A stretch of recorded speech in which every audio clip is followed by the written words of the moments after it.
नमस्कार, शाम के 7 बजने वाले हैं। वक्त है फास्ट एंड फैक्ट्स का। फास्ट एंड फैक्ट्स में देखिए आज की तमाम बड़ी खबरें पूरी रिसर्च के साथ। मैं हूं सचिन और मेरे साथ हैं रूबिका जी। मुस्लिम महिलाओं को भी 3 तलाक का हक है, ये फतवा जारी किया है बरेली के आला हजरत दरगाह ने। दुनिया भर में मशहूर आला हजरत दरगाह से महिलाओं के हित में फतवा जारी किया गया है। फतवे के मुताबिक अब महिलाएं भी 3 तलाक कहकर पति से अलग हो सकेंगी। बीवी को ये सुविधा प्रदान कर दी जाती है कि वो ज़िंदगी में जब चाहे, जिस वक्त चाहे और जब भी उसको ज़रूरत पेश आए और उसे ये लगे कि मेरे शौहर का चाल चलन अच्छा नहीं है, ये मेरे हुकूक पूरे नहीं कर रहा है, मेरे ऊपर जुल्म कर रहा है, ऐसी कंडीशन में वो अपने आप को तलाक दे सकती है। लेकिन इसके लिए शर्त ये है कि वो पहले से अपने शौहर से ये तफवीज़ तलाक करा ले, यानी तलाक का जो अधिकार शौहर को प्राप्त था वो अधिकार अपने लिए वो हस्तांतरित करा ले, अपने लिए मुंतकिल करा ले। इंग्लैंड के मैनचेस्टर के रहने वाले एक व्यक्ति ने महिलाओं के हक को लेकर सवाल पूछा था। कानपुर से भी महिलाओं के हक को लेकर आला हजरत दरगाह से सवाल पूछा गया था। आरोप है कि यूरोप में पति अपनी पत्नी से अलग रहते हुए भी तलाक देने में आनाकानी करता है। आला हजरत दरगाह के फतवे से दारुल उलूम देवबंद भी सहमत है। जम्मू कश्मीर की मुख्यमंत्री महबूबा मुफ्ती ने कश्मीर के अलगाववादियों पर एक बार फिर निशाना साधा है। महबूबा मुफ्ती ने दिल्ली के एम्स अस्पताल जाकर 14 साल की बच्ची इंशा मलिक से मुलाकात की। पैलेट गन से फायरिंग में इंशा की आंखों की रोशनी चली गई है। इंशा से मुलाकात के बाद महबूबा ने कहा कि वो अपनी एक आंख उसे देने के लिए तैयार हैं। महबूबा ने इस मौके पर पत्थरबाजों से सवाल किया कि वो कैसी आजादी चाहते हैं।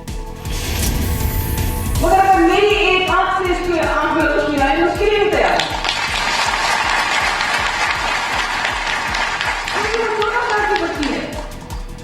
उसका क्या कसूर है? मुझे लगता है कि हम कोई ऐसी आजादी की तरफ बढ़ रहे हैं जो सीरिया की आजादी, जो अफगानिस्तान की आजादी, जो लीबिया की आजादी, जहाँ लोग जो वहाँ रहने वाले हैं उनकी जुल्मिस्तान पड़ गई है बच्चे। और मुसीबत तो ये है कि उन लोगों को पनाह देने के लिए दुनिया को एक मुल्क तैयार है।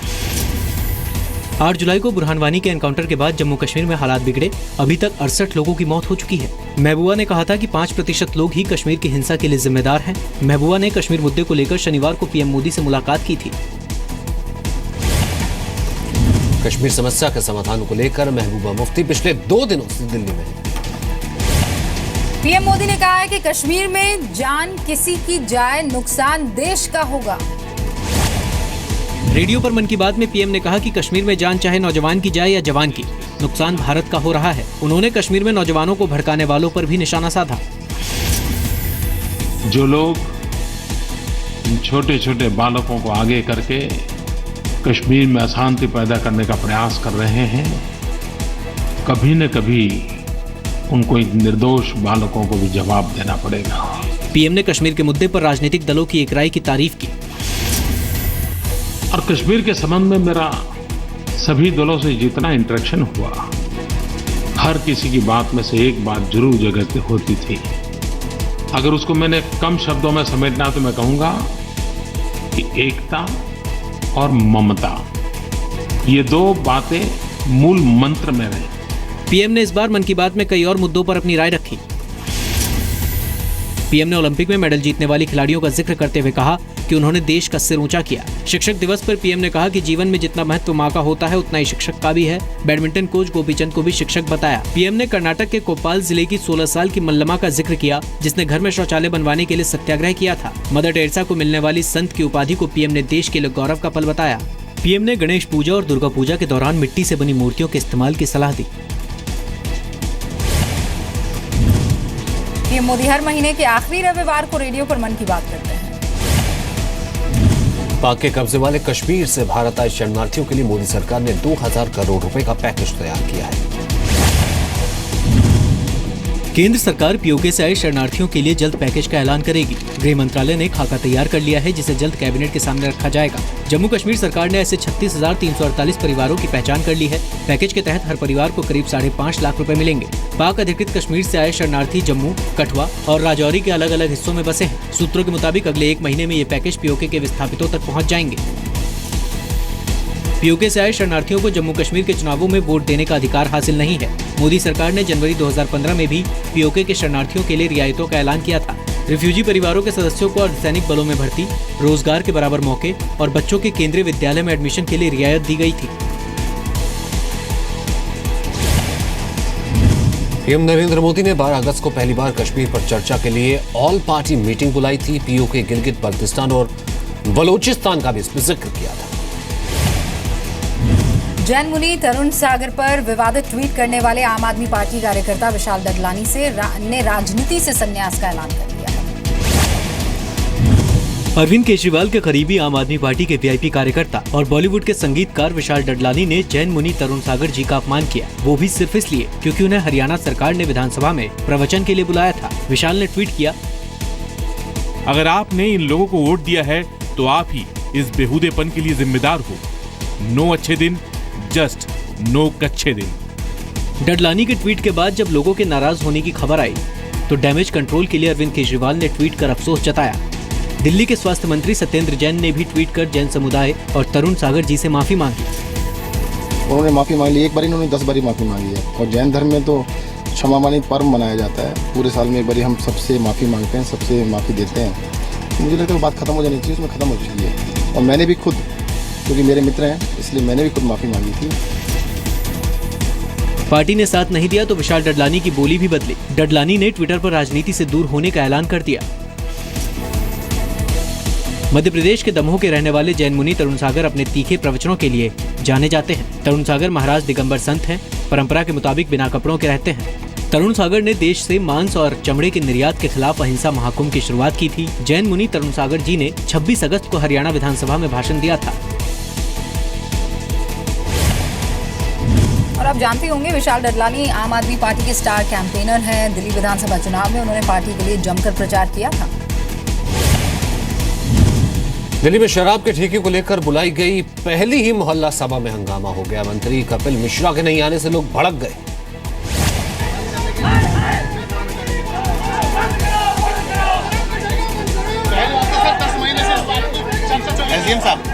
नॉर्थ ईस्ट दिल्ली के खजूरी खास इलाके में कपिल मिश्रा ने शराब के ठेके को लेकर मोहल्ला सभा बुलाई थी, लेकिन मंत्री जी खुद ही नहीं पहुंचे। अधिकारियों की मौजूदगी में राय पूछी गई तो लोगों ने ठेका बंद करने पर सहमति जताई, लेकिन ठेका कब बंद होगा इसकी तारीख अधिकारियों ने नहीं बताई। इसके बाद हंगामा शुरू हो गया। लोगों ने कपिल मिश्रा के समर्थकों पर मारपीट का आरोप भी लगाया।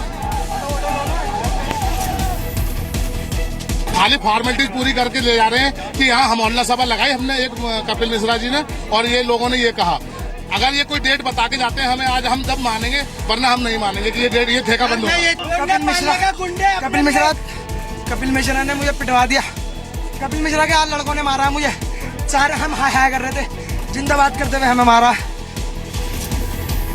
दिल्ली सरकार ने पिछले दिनों फैसला लिया था कि दिल्ली में इस साल शराब की कोई नई दुकान नहीं खुलेगी। दिल्ली सरकार ने कहा था कि शराब की मौजूदा दुकानों पर मोहल्ला सभा फैसला लेगी। अगर मोहल्ला सभा में बहुमत से इलाके में शराब की दुकान बंद करने पर फैसला होता है तो दुकान बंद हो जाएगी।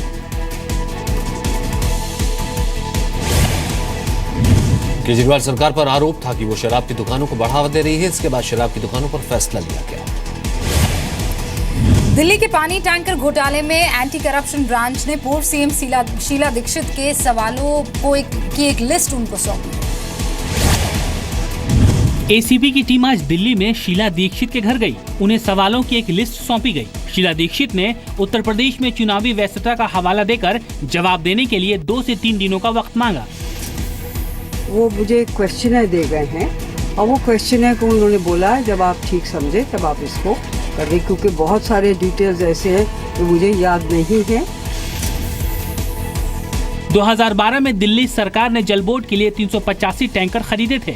आरोप है कि नियमों को ताक पर रखकर शीला सरकार ने टैंकर की खरीद की। घोटाले के आरोपों की जांच के लिए सीएम केजरीवाल ने जून 2015 में टीम बनाई। टीम के मुताबिक कुल घोटाला 400 करोड़ रुपए का है। जून 2016 में एंटी करप्शन ब्रांच ने घोटाले की जांच शुरू की। शीला दीक्षित के खिलाफ एफआईआर दर्ज की गई। टैंकर घोटाले में कुछ वक्त पहले दिल्ली सरकार के मंत्री कपिल मिश्रा से भी एसीबी ने पूछताछ की थी। हरियाणा से राज्यसभा सांसद और एसएल ग्रुप के चेयरमैन डॉक्टर सुभाष चंद्रा को आज उनके गृह जिले हिसार में सम्मानित किया गया। डॉक्टर चंद्रा ने कहा कि वो अकेले हिसार का चेहरा नहीं बदल सकते, इसके लिए लोगों का उनको साथ चाहिए। राज्यसभा सांसद बनने के बाद डॉक्टर सुभाष चंद्रा को सम्मानित किए जाने का सिलसिला जारी है। दिल्ली, अंबाला और कैथल के बाद अब उनके गृह जिले हिसार में 36 समुदायों और 125 संस्थाओं ने डॉक्टर चंद्रा को सम्मानित किया। डॉक्टर चंद्रा ने कहा कि वो हिसार के 5 गांवों को स्मार्ट गांव बनाकर दिखाएंगे। राज्यसभा सांसद डॉक्टर सुभाष चंद्रा ने आज उन अधिकारियों को सीधा अल्टीमेटम दे डाला जो जनता की बात नहीं सुनते।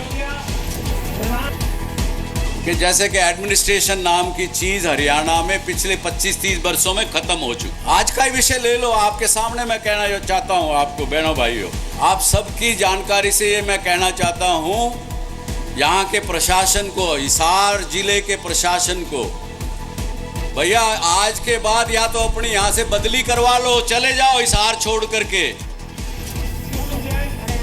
डॉक्टर सुभाष चंद्रा ने प्रधानमंत्री मोदी की तारीफ की। उन्होंने कहा कि पहली बार पाकिस्तान को सही भाषा में जवाब दिया गया है। 69 वर्षों में किसी ने पाकिस्तान को ऐसा करारा जवाब नहीं दिया कश्मीर को लेके जो आपके प्रधानमंत्री मोदी ने दिया। जो पाकिस्तान केवल हमारे यहाँ आकर के हमारे अंदर ही नुकसान करता था, पहली बार भारत सरकार ने बलूचिस्तान और पाक ऑक्युपाइड कश्मीर की बात करी। बोले भैया पहले तो मेरा हिसाब कर, पहले पाकिस्तान ऑक्युपाइड कश्मीर दे फिर बात करियो। डॉक्टर चंद्रा के सम्मान के लिए हिसार के 450 गांव से लोग पहुंचे। महिलाएं भी अच्छी तादाद में थी। डॉक्टर चंद्रा ने कहा कि हिसार में पीने के पानी की क्वालिटी अच्छी नहीं है क्योंकि सीवर की लाइनें दुरुस्त नहीं हैं। डॉक्टर चंद्रा ने कहा कि वो हिसार की समस्याओं को सुलझाने के लिए लगातार कोशिश करते रहेंगे। डॉक्टर चंद्रा ने कहा है कि हिसार में डॉक्टरों की संख्या बहुत ज्यादा होने की वजह यही है कि लोग बीमार बहुत पड़ते हैं। उन्होंने शहर को साफ सुथरा बनाने पर भी जोर दिया। बिहार में बाढ़ से हालात अब भी नहीं सुधरे हैं। राहत को लेकर राजनीति भी अब शुरू हो चुकी है। भागलपुर में गंगा का कहर जारी है। बाढ़ का पानी नौगछिया समेत कई इलाकों में घुस गया। भागलपुर जेल के कैदियों को भी दूसरी जगह शिफ्ट किया गया है। वैशाली के राघोपुर में बाढ़ राहत पीड़ितों के लिए लगाए गए कैंप में इंतजाम दुरुस्त नहीं है। छपरा में भी हालात खराब हैं।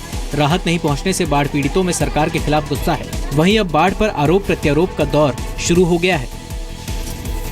केंद्र सरकार को कोई मतलब नहीं है, वो तो मजा ले रहा है सब कि भले ही लोग डूबे हैं, समझा। सहयोग देने के लिए तैयार है। मुख्यमंत्री जी से बात हुई प्रधानमंत्री जी की, उसके बाद प्रधानमंत्री जी ने यहाँ के मुख्य सचिव से बातचीत किया, पैसा रिलीज किया है।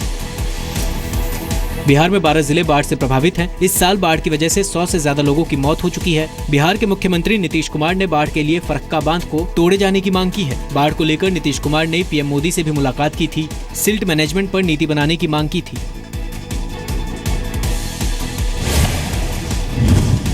स्थानीय प्रशासन से पूरी मदद नहीं मिलने की वजह से बाढ़ पीड़ितों में गुस्सा है।